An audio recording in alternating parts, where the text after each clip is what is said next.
Hey, so ever wonder what your ideal body weight is? Well, the answer is, it depends. But I'm going to show you how to calculate what might be right for you.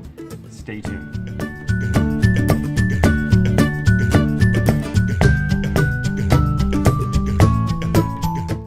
Hey everyone, Steve here. So, it is the day after Boxing Day. Boxing Day? Wrestling Day, I think is what Bob and Doug McKenzie called it. Anyway, and survived Christmas no problem at all, staying keto. So I mean, for Christmas dinner, there was all the usual spread. We had mashed potatoes and turnip, rutabaga, I guess, actually, and desserts and squares and stuff coming out yours. However, I didn't have any of that kind of thing. We had lots of platters ahead of time. So we had cheeses and meats, and there was some guacamole, which was a good guacamole, so that was good. I always take it like a slice of cheese and dip it in the guacamole. It's fantastic. So that's good because guacamole is almost totally avocados. This one was 95% avocados, I said. Anyway, so I survived quite well. I had lots of dark turkey meat, and there was a billion different salads. So I had some salads as well, and broccoli and all kinds of stuff. And I actually made up this broccoli and rice broccoli and cauliflower mixed together with some cheddar cheese, all cooked up together. It was very good. I'll maybe do a recipe video coming up on that one. Anyway, so Christmas dinner went out just fine. So, but for Christmas actually, I got my wife, and sneakily, partly for me too, I got her a new a bathroom scale, which is the Fitbit Aria 2, which it's a bathroom scale. I mean, it connects up to your Fitbit, which I think is spectacular, and logs my weight automatically for me, which is great. Saves me having to do it. But the one thing that she liked about it is that you can have multiple profiles. You can have 8 different profiles on the bathroom scale. So when she steps on it, it calculates her percentage of body fat. And when I step on it, it calculates my percentage body fat. On the old scale you only had one profile, so it was set up for me. So when she got on it, and it calculated, she was like 3% body fat, which was meaningless to her because she's only this tall and made this much, and that anyway.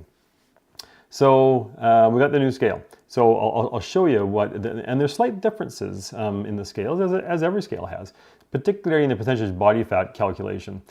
Here, I'll show you how that works. Okay, so here's the old scale. Now I've taken my socks and shoes off, but I still have my jeans and everything on, so it's not going to be a particularly accurate measurement. But this is how it works. Get your feet on these pads.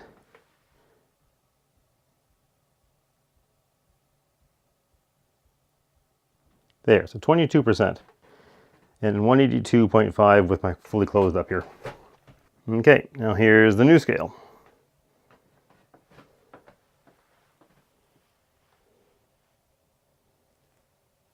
I'm not going to be able to read that, are we? There we go.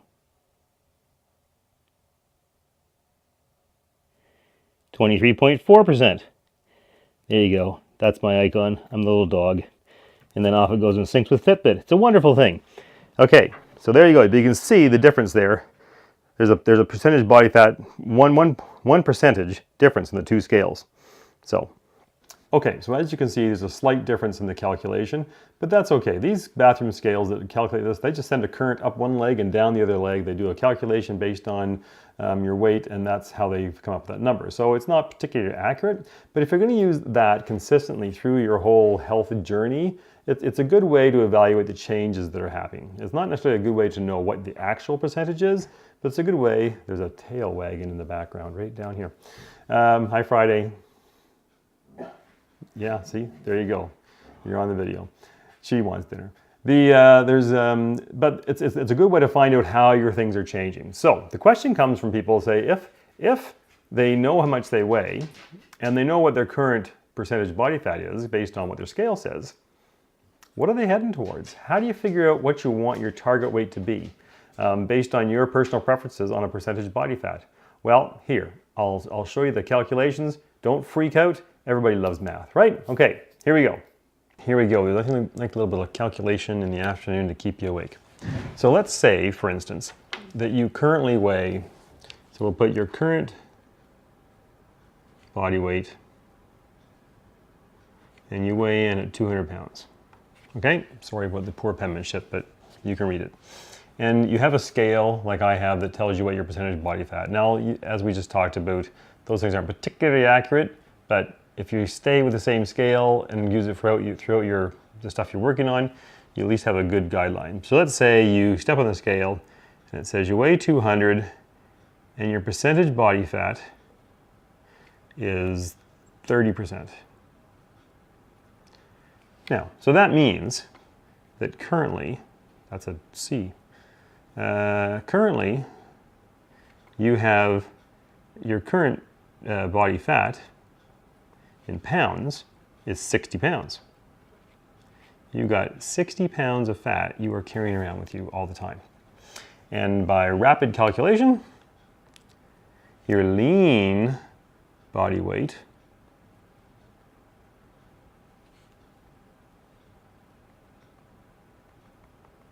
is 140 pounds. That's what's left over. You take off the fat, you're left over with your lean body weight.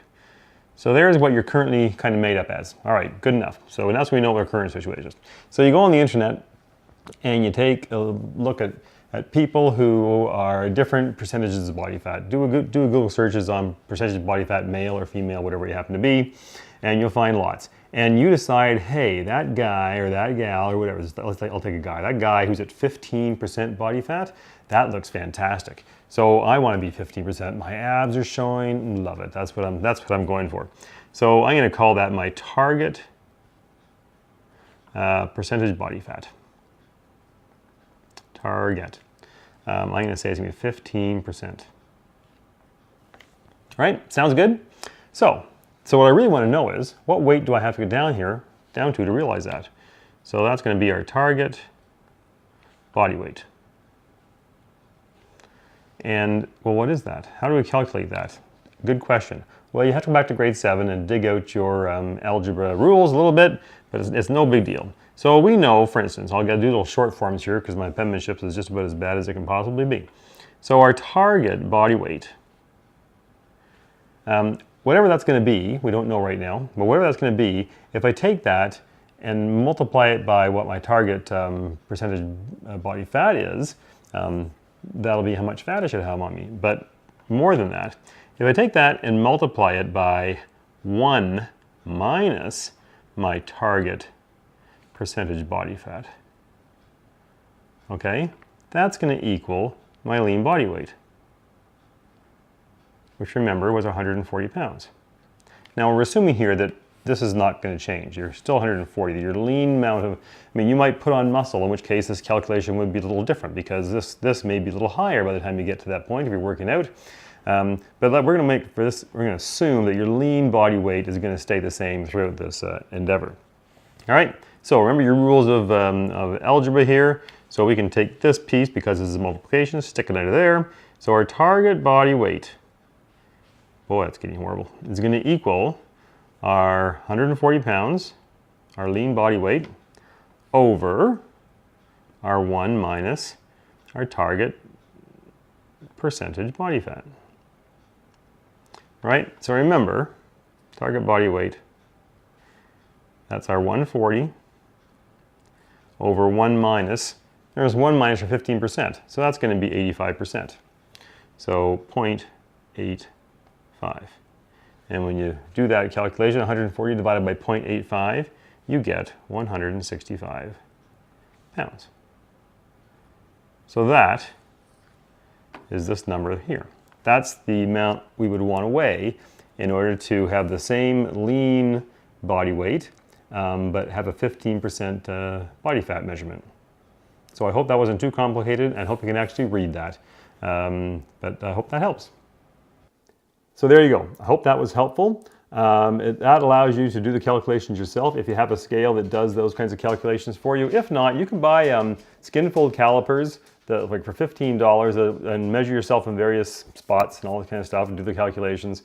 They do a reasonable job of calculating a percentage of body fat as well, and it helps you plan towards your goals, whatever that may be. And of course, ketogenic diet and intermittent fasting is a fantastic way to work on that, as I am currently right now. So I hope that all helps. Please leave comments down below in the comments section. I'll try to answer any questions I can, or direct you somewhere to somebody who does actually have the answer, because even though they think I have all the answers, I certainly don't.